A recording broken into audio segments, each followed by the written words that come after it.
बिस्मिल्लाहिर्रहमानिर्रहीम। अस्सलामुअलैकुम। मैं पैदाइशी नबीना थी। घर का ड्राइवर मुझे हर रोज स्कूल छोड़ने जाता। एक दिन ड्राइवर छुट्टी पर था तो अब्बा मुझे छोड़ने चले गए। अब्बा ने कहा बेटी स्कूल आ गया, तो ये सुनकर मेरे रोंगटे खड़े हो गए, क्योंकि ड्राइवर स्कूल छोड़ने जाता तो 1 घंटा लगता था, आज 5 मिनट में कैसे। मुझे ड्राइवर पर शक हुआ, क्योंकि वो रोज मुझे रास्ते में बिस्किट खिलाता था। एक रोज ड्राइवर मुझे स्कूल छोड़ने गया तो मैंने बिस्किट न खाया। अभी 5 मिनट ही हुए थे कि उसने गाड़ी रोककर जल्दी से दरवाजा बंद कर दिया, जैसे जल्दी में हो। आज अम्मी ने नाश्ता देर से बनाया था, जिसकी वजह से मुझे देर हो गई थी, और ड्राइवर भी तेज गाड़ी चला रहा था। थोड़ी देर बाद ड्राइवर ने गाड़ी का दरवाजा खोला और मुझे इल्तिजाना अंदाज में कहा बिस्किट खा लो, आज अच्छी जगह से लाया हूँ, देखो ये बहुत मजे के हैं। मुझे घबराहट होने लगी, न जाने इस बिस्किट में क्या था। मुझे खाते ही चक्कर आने लगे। ड्राइवर जबरदस्ती करने लगा कि बस 1 बिस्किट खा लो, ये बहुत मजे का है। लेकिन मेरा दिल नहीं माना। मेरा दिल किया कि मैं गाड़ी से उतर जाऊं और जोर से आवाजें लगाऊं, लेकिन मेरे पास कोई सबूत नहीं था कि ड्राइवर कुछ गलत कर रहा है कि नहीं। ड्राइवर तो बस मुझे खाने के लिए बेतहाशा मिन्नत कर रहा था, मगर मैंने बिस्किट नहीं खाया। घर आने पर अम्मी को बताए बगैर मैं अपने कमरे में चली गई और सो गई। शाम में जब मेरी आंख खुली तो मैं बहुत आरामदायक महसूस कर रही थी, जो अक्सर बिस्किट खाने के बाद मैं नहीं करती थी। मैं पूरा दिन सोती थी और मुझे सोकर उठने के बाद भी सर भारी सा महसूस होता था, लेकिन आज जब मैं सोकर उठी तो बहुत हल्का महसूस कर रही थी। मुझे ऐसा लगा कि वो सब कुछ बिस्किट की वजह से होता है। मैंने ये बात किसी को ना बताई। अगले दिन ड्राइवर ने मुझे छोड़ने में 1 घंटा 15 मिनट लगाए। वो आज ज्यादा देर तक मुझे गाड़ी में छोड़कर चला गया। उसका इंतजार करते करते वहाँ से निकलकर मैं खुद चलने लगी कि अचानक से मुझे कोई पकड़कर गाड़ी में बिठाने लगा। आवाज से यूं महसूस हुआ कि वो मेरा ड्राइवर था, जो मुझे जबरदस्ती 1 बिस्किट की बजाय आज 2 खिला रहा था। मैंने आवाजें लगाना चाही, लेकिन उसने मेरे मुंह पर हाथ रख लिया और मुझे जबरदस्ती बिस्किट खिलाने लगा। बिस्किट खाते ही मैं अपने होश खो गई।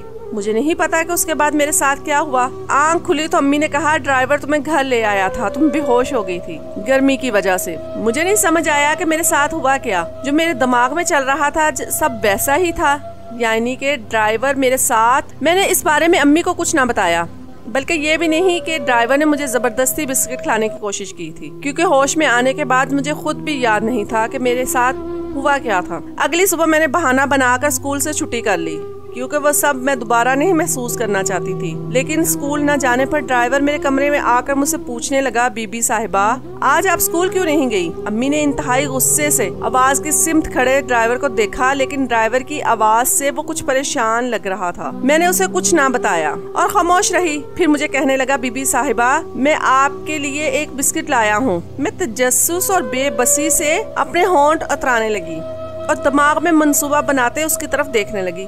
मैंने कहा मुझे एक चीज तो याद नहीं, मगर थोड़ा थोड़ा याद आ रहा है कि कल आपने मेरे साथ कुछ गलत किया था। मैंने कहा। ड्राइवर ने बहुत आम से लहजे में कहा। मुझे लगा कि मेरा वहम होगा, क्योंकि मुझे सारी बातें तो कल की याद नहीं थी, इसलिए मैं कुछ ना बोला। सुबह सुबह कमरे में लेटे रहने से मुझे भूख लगी, उस वजह से मैंने बिस्किट ले लिया, ये सोचे बगैर कि इसमें कुछ उल्टा भी हो सकता है, क्योंकि ड्राइवर अंकल ने मुझे वो बिस्किट बहुत प्यार से दिया था। इसलिए एक बार फिर से मैंने वो बिस्किट खाने की गलती कर ली। दिन यूं ही गुजरते रहे। एक दिन मैं ड्राइवर के साथ जाने लगी तो मुझे ऐसा लगा कि वो किसी से फोन पर बात कर रहा है, वो भी मेरे मुतालिक, क्योंकि मैंने उसके मुंह से सुना था हाँ बिस्किट खिला दिए हैं, आज भी खिला दूंगा तो बताता रहूंगा। मैंने सिर्फ इतना ही सुना था कि अम्मी ने मुझे आवाज लगा दी, बेटा मैं तुम्हें दवाई दे रही हूँ, इसके बाद खा लेना। मैं तुम्हारे लिए डॉक्टर से खास तौर पर लाई थी, बस अल्लाह शिफा दे तुम्हारी आंखों को और जल्दी से तुम देखने लगो। मैं दवाई लेकर गाड़ी में बैठ गई। थोड़ी ही देर बाद ड्राइवर ने एक बार फिर से गाड़ी रोकी। इस बार तो मैंने ठान ली थी कि ड्राइवर करता क्या है, आखिर पता लगाऊंगी। गाड़ी पिछले 15 मिनट से एक ही जगह पर साकित थी, इसलिए मैं उसका पीछा न कर सकी। मैं इधर उधर सहारा लेती गाड़ी से निकली। कम से कम मुझे ये तो पता लगा कि आखिर मैं हूँ किस जगह पर। कहीं दूर से ड्राइवर की बातें करने की आवाजें आ रही थी। मैं ज्यादा करीब भी नहीं जा सकती थी, वरना ड्राइवर मुझे देख लेता और जबकि मैं उसे देख ना पाती। मुझे ड्राइवर की ना आवाज सही नहीं आ रही थी और ना ही महसूस हो रहा था कि क्या मैं ऐसी जगह हूँ जहाँ मुझे ड्राइवर देख नहीं सकता। लेकिन मेरा पता लगाना भी जरूरी था कि आखिर ड्राइवर करता क्या है। दूर से कहीं धुआं आता महसूस हो रहा था। मुझे लगा कि शायद ड्राइवर सिगरेट पी रहा है और अगले ही पल मेरे दिमाग में आया कि क्या कहीं नशा भी तो नहीं करता। और उस दिन शायद मेरे साथ कुछ हुआ था जो उस दिन मैं बेहोश हो गई थी और मुझे कुछ याद भी नहीं था। तो कहीं उसने मेरे साथ नशे में कुछ किया तो नहीं था। मैं भाग भी नहीं सकती थी। मुझे तो ये भी नहीं पता था कि किस तरफ भागूंगी, ड्राइवर होगा भी वहाँ के नहीं और मुझे कहीं देख भी न ले। वो धुआं बढ़ता जा रहा था। ड्राइवर की आवाज और करीब से आने लगी, बल्कि ड्राइवर के साथ साथ ऐसा महसूस हो रहा था कि कोई और भी उससे बातें कर रहा है। मुझे कुछ समझ न आया और मैं वापस गाड़ी की तरफ बढ़ने लगी। इधर उधर से सहारा लेकर मैं थोड़ी देर के बाद आखिर अपनी गाड़ी के पास पहुंच गई। गाड़ी में बैठते ही कुछ देर बाद ड्राइवर भी आ गया। बीबी साहिबा, आपकी सांसें क्यों फूली हुई हैं? कुछ नहीं, वैसे ही छोड़े, मैंने डर कर कहा। इतनी देर क्यों हो गई थी आपको? मैंने हिम्मत करके पूछा। कुछ नहीं बीबी साहिबा, अपने बच्चों के लिए दवाई ले रहा था। गरीब के बच्चे तो बस बीमार होते हैं। ये कहते ही उसने जेब में हाथ डाला, जिसकी वजह से चोर की आवाज आने लगी और साथ ही मुझे उसने बिस्किट पकड़ा दिया। उसकी आवाज से और बात करने के अंदाज से ऐसा कहीं नहीं महसूस होता था कि उसने कुछ सिगरेट या नशा किया है। लेकिन उसकी बात पर मेरा तजस्सुस और बढ़ गया कि ये ड्राइवर झूठ क्यों बोल रहा है, क्योंकि जिस जगह ड्राइवर मौजूद था उसकी हल्की हल्की आवाजें मुझे आ रही थी और ये नहीं, इसी जगह पर धुआं भी उठ रहा था। क्या वो शीशा तो नहीं पीता होगा? मैंने दिल ही दिल में सोचा, क्योंकि हर गरीब अपना गम मिटाने के लिए यही करता था। लेकिन उसके पास कहाँ से इतने पैसे आते होंगे? मैं खुद ही दिल में सवाल करती और फिर खुद ही जवाब निकाल लेती। लेकिन इधर वो किसी से बात भी तो कर रहा था। मुझे याद आया, कहीं उसे किसी ने नशे में तो मुलव्वस नहीं किया था। बीवी साहिबा, क्या हुआ? कहाँ गुम है? आपको भूख लग रही होगी ना, ये बिस्किट खा ले। आप मुझे ये बिस्किट क्यों देते हैं रोज? बिला आखिर मेरे मुंह से निकल गया। और उस दिन जब मैं बेहोश हो गई थी तब आपने मुझसे जबरदस्ती की थी ना, मुझे हल्का हल्का याद आ रहा था। मैंने बदतमीजी नहीं की तो टूटे फूटे अल्फाज में ड्राइवर ने कहा। मैंने ज्यादा बहस नहीं की क्योंकि मुझे खुद हकीकत नहीं मालूम थी कि आपकी तबीयत कैसी है। अब मैं अचानक से सटटाई। मेरी तबीयत के बारे में उनको कैसे पता चला? मैंने तो अपनी तबीयत का किसी को नहीं बताया था। इसका मतलब बिस्किट में जरूर कुछ था। मेरी तबीयत को क्या हुआ था? मैंने बहुत नॉर्मल अंदाज में पूछा। अरे आपकी आंखें, उनके बारे में पूछ रहा हूँ। कुछ बेहतरी आई इसमें? आपका इलाज चल रहा था ना? हाँ हाँ, वो अच्छा है। क्या फर्क? कुछ भी नहीं पड़ा? ड्राइवर ने हैरानगी से पूछा। नहीं, अम्मी ने दवाई ली थी, मैं रोज खाती हूँ, मगर उसमें भी कोई फर्क नहीं पड़ता। मैं क्यों गलत सोच रही थी ड्राइवर के बारे में, जबकि वो इतना दिल का अच्छा है? मैंने खुद से हम कलाम होते हुए कहा। शायद मैं ज्यादा सोच रही थी। ये सोचते ही मैंने ड्राइवर से बिस्किट मांगा और मामूल के मुताबिक खाने लगी। और हमें कुछ वक्त इंतजार करना पड़ा क्योंकि अब हमें इंतजार करते हुए काफी देर गुजर चुकी थी। मेरा सर चकराने लगा। मेरी हालत देखकर ड्राइवर सुन्न हो गया। इससे पहले कभी भी मेरी हालत ड्राइवर ने नहीं देखी थी। ड्राइवर परेशान हो गया और जल्द से जल्द गाड़ी ठीक होते ही मुझे घर ले गया। उसके बाद अगले 2 दिन तक मुझे ड्राइवर नहीं छोड़ने गया। मुझे बाबा लेने और छोड़ने जाते। मैंने बाबा से पूछा, ये ड्राइवर कहाँ है? बाबा ने कहा, उसकी तबीयत ठीक नहीं है, इसलिए तुम्हें नहीं छोड़ने जा रहा। कुछ दिन गुजरने के बाद ड्राइवर जब मुझे छोड़ने गया तो मैं 5 मिनट में पहुँच गई। हैरानगी हुई, इसे ऐसे कैसे हो गया आज? ये पहली बार था कि ड्राइवर ने मुझे 5 मिनट में छोड़ दिया। उसने मुझे बिस्किट भी नहीं दिया था। ऐसा 1 हफ्ते तक होता रहा। आखिर मैंने पूछ ही लिया, अंकल अब आप मुझे 5 मिनट में कैसे छोड़ देते हैं और मुझे बिस्किट भी नहीं पूछते? तो ड्राइवर ने बात बना दी। बेटा, मुझे किसी जरूरी काम से जाना था, आपके बाबा ने कहा था, इसलिए मैं जल्द से जल्द आपको स्कूल पहुंचा देता हूं और बिस्किट लेने का भी टाइम नहीं होता। मुझे ड्राइवर की इस बात से कोई तसल्ली नहीं हुई थी, इसलिए अब मैंने ठान लिया कि मैं अब अपने साथ अपनी दोस्त को लेकर जाऊंगी, वो भी छुपके से, ताकि मामले का पता लगा सकूं। अगले कुछ दिन में मैं अपनी दोस्त को छुपके से डिक्की में बिठा लेती कि इतना वक्त ड्राइवर को क्यों लगता है, पता चल सके। और क्या वाकई गाड़ी कोई रोकता है और वो वाकई कुछ गलत करता है? इन सब सवालों के जवाब के लिए मैंने अपनी दोस्त को साथ लिया, लेकिन उसका कोई फायदा ना हुआ। ना ड्राइवर छोड़ने में देर लगाता और ना ही मुझे बिस्किट खिलाता। मुझे शक था कि कहीं ड्राइवर ने देख लिया होगा मुझे दोस्त को गाड़ी में छुपाते हुए। यूं 1 हफ्ता हो गया इस बात को, लेकिन इस एक हफ्ते में मुझे अपनी तबीयत में वाजिया फर्क समझ आ गया। न मेरा सर चकराता, न दर्द होता, बल्कि मैं तो फ्रेश महसूस करती। क्या ये सब बिस्किट की वजह से हो रहा था? बहुत सारे सवाल थे और अब मुझे इन सब का सवालों का जवाब चाहिए था। मैंने एक हफ्ते की स्कूल से छुट्टी ली हुई थी क्योंकि घर पे मेरी बड़ी बहन की शादी थी। इसमें सभी मेहमानों को बुलाया था, साथ ही घर में मौजूद बवर्चन, बाबा की खिदमत करने वाले खास मुलाजिम और ड्राइवर, क्योंकि ये सब हमारे घर का ही हिस्सा थे। शादी की तकरीब शुरू हुई तो ऊपर मंजिल पे शोर सा मचा हुआ था। हम सब ऊपर को भागे जहाँ तेज आवाजें आ रही थी। शायद ड्राइवर किसी से लड़ रहा हो। ड्राइवर की आवाज से लगता था कि किसी को बस वो कत्ल कर देगा। सब ड्राइवर से पूछने लगे कि आखिर वजह क्या है। इतनी देर में एक जोरदार थप्पड़ की आवाज आई। लेकिन ये थप्पड़ किसको पड़ा?